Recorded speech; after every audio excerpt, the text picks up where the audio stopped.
Et bonjour à tous, c'est Cal, bienvenue sur cette nouvelle vidéo dédiée à la saga Final Fantasy.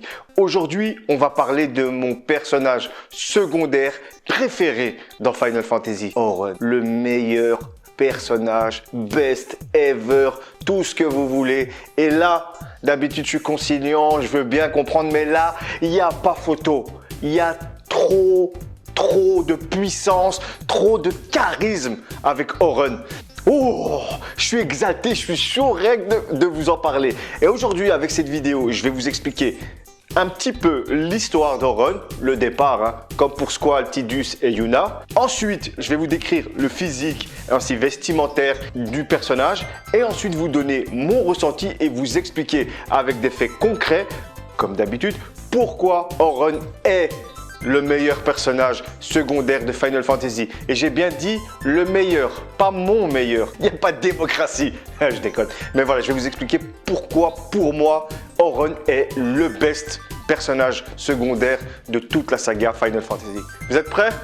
On y va. 10 ans avant l'aventure de Tidus et de Yuna dans Final Fantasy X, Auron a vécu une grande partie de sa vie à Bevel en tant que moine guerrier. À l'époque, était comme un peu Wakka, en un peu plus calme, en un peu plus considéré, fervent défenseur et croyant du culte de Yevon.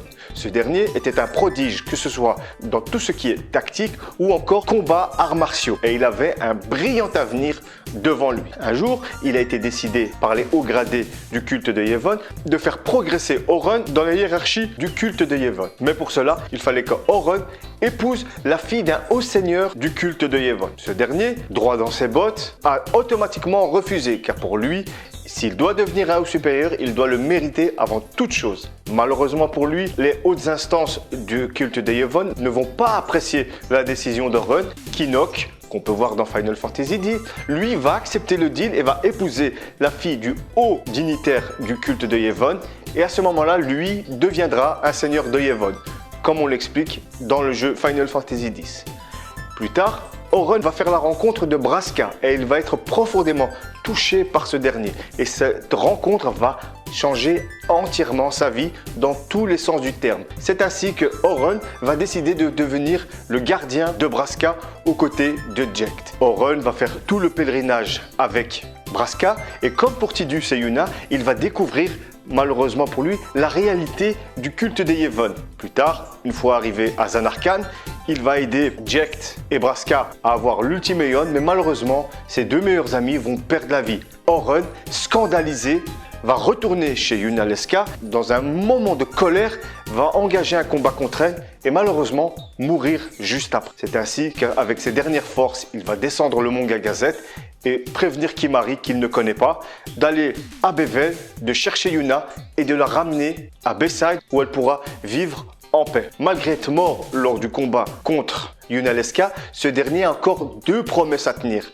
L'une de Jecht qui est de s'occuper de Tidus et de Braska d'aider Yuna durant sa vie. Tant que cette mission ne sera pas accomplie, Auron va rester sur Spira en tant que errant pour rendre hommage à ses amis disparus. Voilà pour la petite histoire. Si vous avez joué au jeu Final Fantasy X, vous connaissez tous cette histoire.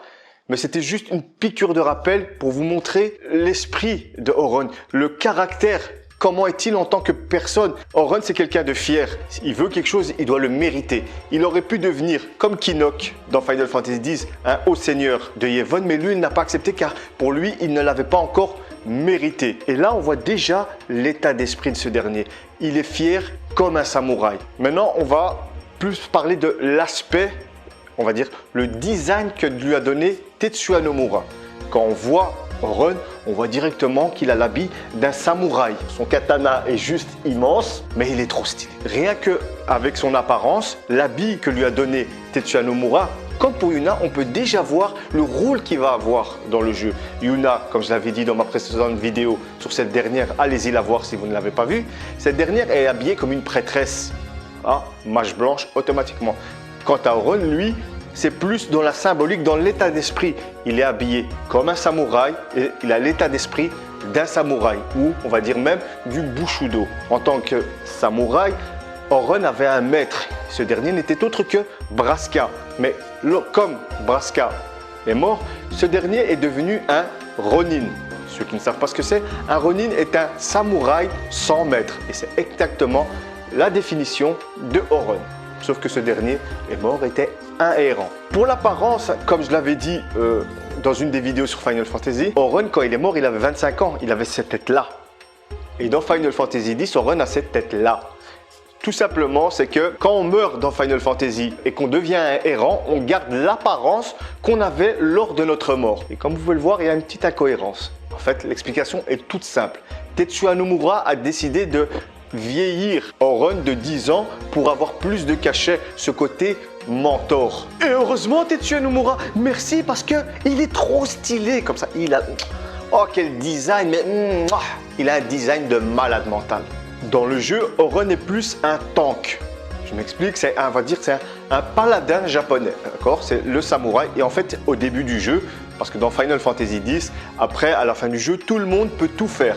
Mais de base, si vous suivez la ligne conductrice que nous propose Square Enix à l'époque, c'est en fait, Auron est là pour subir les dégâts, protéger ses alliés, mais aussi, il va affaiblir la force ou la magie des ennemis. On voit que Auron a une certaine expérience dans le combat. Il connaît ses ennemis, il connaît leurs défauts, que ce soit physique ou magique, et lui, il peut jouer de ça en leur diminuant leur force, en leur diminuant leur magie ou encore en diminuant leur défense. Car avec le gros katana que possède Auron, après 6 heures de jeu, une fois arrivé à Luka et qu'on prend les commandes, Auron en fait lui peut, avec son gros katana, percer la défense de l'ennemi. Et d'ailleurs, quand on le revoit à Luka et on voit la cinématique, déjà que la cinématique, quand il apparaît, le gars, un coup d'épée, il a transpercé l'armure du dinosaure lézard. Là, j'ai oublié comment il s'appelle, le drago, je sais pas quoi. Et il le tue en un coup. Square, avec ça, nous montre la puissance de Auron. Voilà, on vient de récupérer quelqu'un de puissant.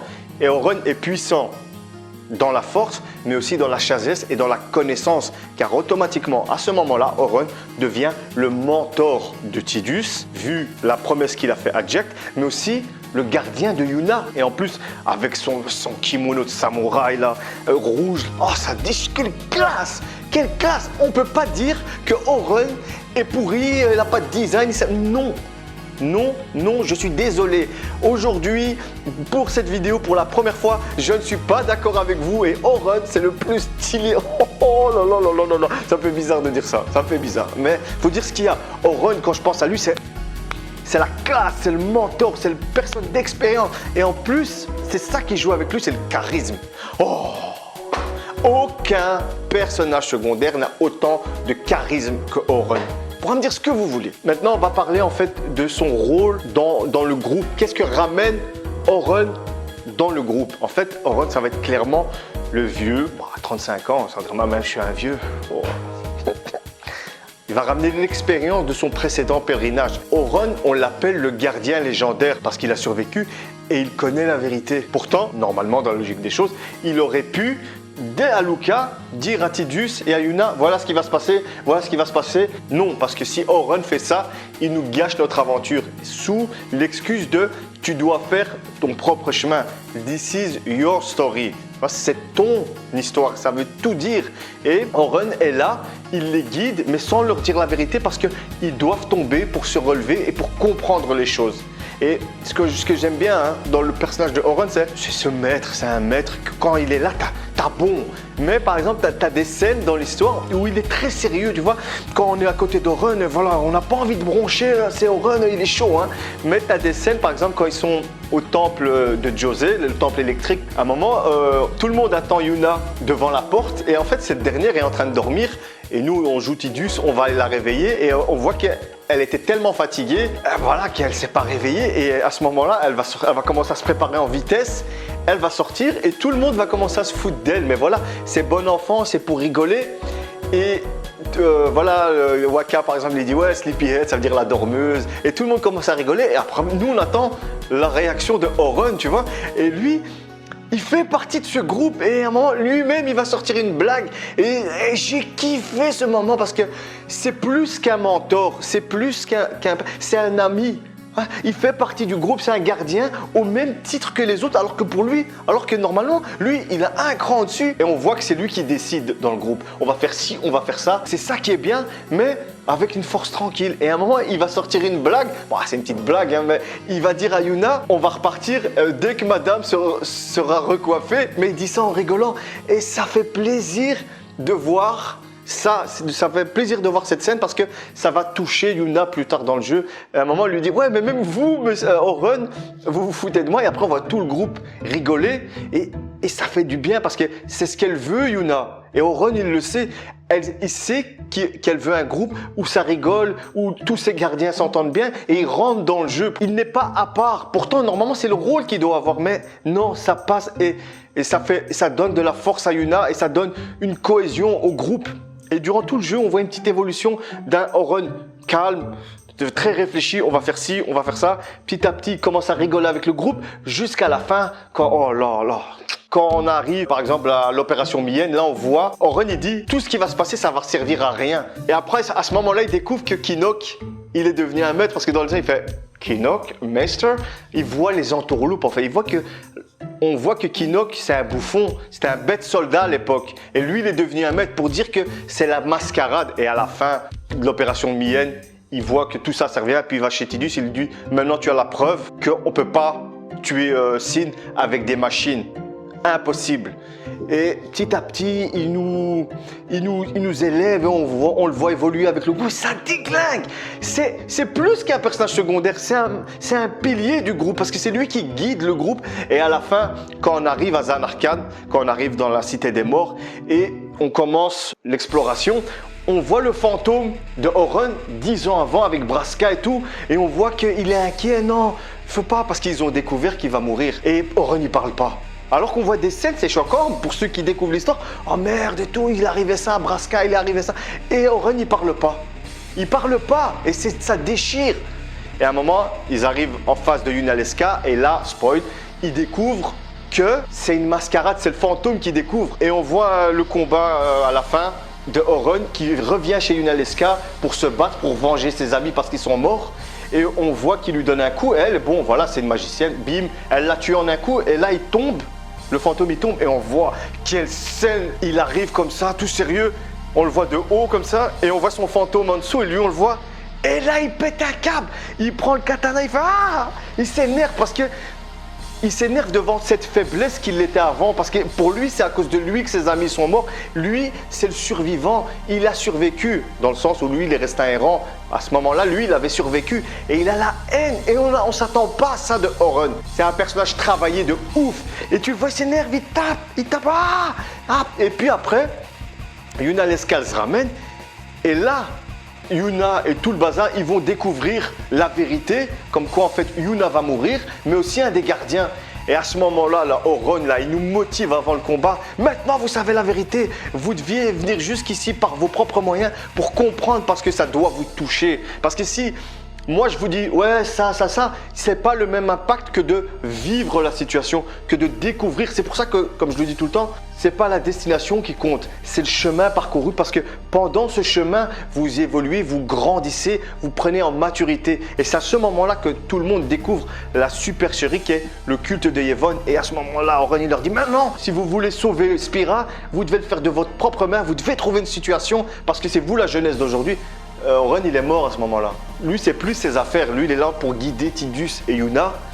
Et il leur dit, maintenant c'est à vous de faire vos choix, c'est à vous de décider, c'est à vous de vous battre pour vos croyances, pour un monde meilleur et ne pas se laisser imposer. Et une telle détermination. Moi j'étais, Yunalesca, tu as la paix. C'était, je perds mes mots.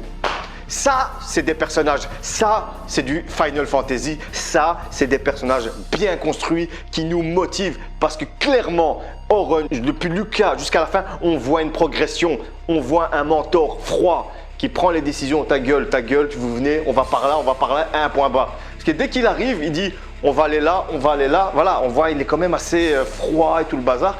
Après, on découvre un Oren qui rigole, il sort des blagues parce qu'il se sent bien avec le groupe. Et à la fin, on voit la colère parce que ça fait 10 ans qu'il accumule cette colère. D'ailleurs, je sais même pas, normalement, Auron, avec toute la colère qu'il avait, il devait se transformer en monstre. Mais il avait une mission, il avait fait une promesse. Et c'est cette promesse qui lui a fait garder son corps de errant, son corps de Auron, on va dire. Et ça a été au-delà de la mort. Et à ce moment-là, il ne pouvait pas laisser parler sa colère parce qu'il se serait transformé en monstre obligatoirement. Mais lors de la scène avec une Aleska qui décharge sa haine, moi j'ai dit magnifique, qu'est-ce que vous voulez de plus comme personnage secondaire? Auron aurait été clairement un personnage principal, j'aurais dit oui. J'aurais dit oui avec plaisir. Voyez comme je suis là. Voyez l'exaltation. C'est ça qui me rapporte Final Fantasy. C'est ça une histoire bien écrite, des personnages attachants qui évoluent alors que c'est un personnage secondaire. Auron n'existe pas, mais voyez l'impact qu'il a sur moi. C'est plus qu'un personnage de jeu vidéo, c'est un symbole, il représente quelque chose. Sa détermination, le fait que le gars, voilà, ses deux amis, pour lui c'est tout. Même il est resté après la mort pour la promesse qu'il aura. Si ça c'est pas un pote, je sais pas ce que c'est. Et en plus il est monstrueusement classe. Bien sûr, il y a d'autres personnages secondaires qui ont de la gueule, qui ont de la prestance, comme Kain par exemple de Final Fantasy 4. Voilà, Shadow aussi dans Final Fantasy 6. Et chaque fois dans le jeu, quand on voit Auron, il y a sa musique. Oh, la musique de Auron. La musique que vous écoutez derrière, c'est celle de Auron. Elle est trop stylée. On sent une musique calme, elle est tranquille. Et on sent derrière cette musique l'expérience de la personne. On sent le fait que Auron soit un mentor et chaque fois que Auron ouvre la bouche, tout le monde l'écoute.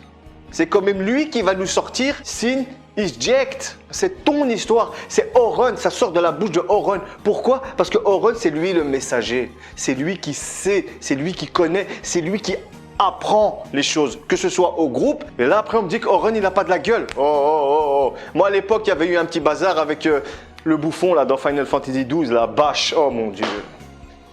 Ouais, Bash, il a plus de gueule. Il a plus de gueule qu'Auron, il a plus souffert. Quoi? Parce qu'il s'est fait torturer là par son frère. Allez, s'il te plaît, hein. C'est quoi cette moule? C'est quoi ce personnage à 2 francs comparé à Auron? Arrêtez, hein. Auron, ça a de la classe. Il a une importance dans le groupe. Bash n'apporte rien dans Final Fantasy XII. À part l'histoire avec son frère, il n'apporte rien. Il nous suit dans le groupe. Alors que Auron, dans Final X, on le suit. On suit Auron. C'est notre mentor à tous. Quand tu vois Auron dans le jeu, tu te tais. Tu écoutes. Et tu écoutes sa putain de musique qui déchire. Je ne peux pas vous montrer que je suis plus fan de Auron que ça. Auron est juste trop stylé. Son équivalent pour moi dans World of Warcraft, c'est Varian, le roi Varian. Voilà, 2 guerriers, 2 stylés de la vie avec 2 grosses... Oh là là. S'il vous plaît les gars, dites-moi la vérité. C'est peut-être pas votre personnage préféré, mais il faut dire, il a de la classe Auron. Auron, il a de la classe. Oh là là, quelle vidéo magnifique. Je sais pourquoi... J'aime cette vidéo que je suis en train de faire parce que je parle d'un personnage qui me rend fou, il m'exalte même plus que Squall et que Tidus. Alors que c'est des personnages que je kiffe. Mais Auron, il représente quelque chose. Déjà, il a le même âge que moi. Enfin, j'ai 2 ans plus que lui. Mais voilà, ce personnage me parle. C'est un peu le papa du groupe. Moi-même, je suis papa. J'ai des enfants à guider, etc. Et Auron, je m'identifie à lui. Il sait les choses. Bon, je suis pas un érudit, je sais tout, mais voilà, c'est dans ce sens pourquoi Auron me parle. Surtout maintenant, déjà à l'époque, Auron, parce qu'il était trop stylé, on va dire ce qu'il y a. Mais là, en tant que papa, j'ai pris de la bouteille, je vois encore plus. C'est ça les bons jeux, c'est ça les bons personnages. C'est les personnages qui durent dans le temps, qui durent dans l'histoire. On a toujours à apprendre et chaque fois que je joue à Final Fantasy, d'ailleurs je vais l'acheter sur Switch et je vais me retaper et à chaque fois je vais kiffer quand je vais au run. Pourtant je l'ai fait 10 fois le jeu et je kiffe toujours autant. Voilà, c'est ça être fan d'un personnage, mais pas pour être fan parce qu'il est stylé. Déjà c'est un bonus, il est stylé, il a trop de la gueule. Mais en plus il nous raconte quelque chose, il nous porte, c'est lui qui porte le groupe. Après Lucas, c'est lui qui porte. L'histoire commence vraiment pour le groupe. En fait, c'est quand Lucas est fini et que Auron, il arrive. Après, si vous n'aimez pas Auron, dites-moi pourquoi. Des arguments, c'est tout ce que je veux. Et après, si vous avez des bons arguments, j'ai rien à dire. Mais Auron, il est trop stylé. Et ça, pour moi, jamais personne ne me fera croire le contraire. Et je pense que plus jamais il y aura un personnage comme Auron. Plus jamais. Dans les fantaisies maintenant qui arrivent, ils en chient pour faire des personnages qui ont de la gueule. Ils en chient. Depuis Final Fantasy 13, c'est terminé. Les personnages n'ont plus aucune classe. Surtout dans Final 13 là. Le Black avec le mini Chocobo. Mais s'il te plaît, c'est quoi ce personnage? Et c'est pas, me dites pas parce qu'il est Black, hein. Dans Final Fantasy 7, Barrett, je préfère largement Barrett que Cloud. Il est nul. Dans tous les Final Fantasy, il y a un mentor, quasi dans tous les Final Fantasy. Il y a un mentor, un vieux qui amène le groupe. Final Fantasy 4, c'est le vieux qui voulait venger sa fille et qui va mourir. Celui qui est dans le groupe avec nous, le mage noir là, et le mage blanc en même temps. Dans Final Fantasy 5, c'est le vieux, comment il s'appelle ce con? C'est des personnages que j'oublie, ils sont fades. Mais je mettrai une photo à chaque fois. Final Fantasy 6, comment il s'appelle? C'est celui-là avec la moustache. J'oublie comment il s'appelle, mais à chaque fois je montrerai l'image. Final Fantasy 7, Sid. Il a de la gueule. Sid, il a de la gueule. Final Fantasy 8, c'est qui le vieux du groupe? Bah, c'est Sid aussi, il n'y a pas de vieux vu que c'est un groupe de jeunes. Final Fantasy 9, c'est Steiner le vieux. Final Fantasy 10, c'est Auron. Hein? On est d'accord là-dessus. Final Fantasy 12, c'est Bash. Bash en lui-même est un bon personnage, mais c'est tout. C'est un bon perso, c'est tout. Mais il n'arrive pas à la cheville de Auron. Final Fantasy 13, c'est le Black là avec le... Je me souviens même plus des noms de ce jeu tellement qu'il schlingue. Et Final Fantasy 15, c'est Gladius, c'est lui le protecteur. Et encore, c'est à chaque fois, ils ont un rôle de mentor, de guide, des gens qui savent, à part Final Fantasy 13 parce que c'est pourri.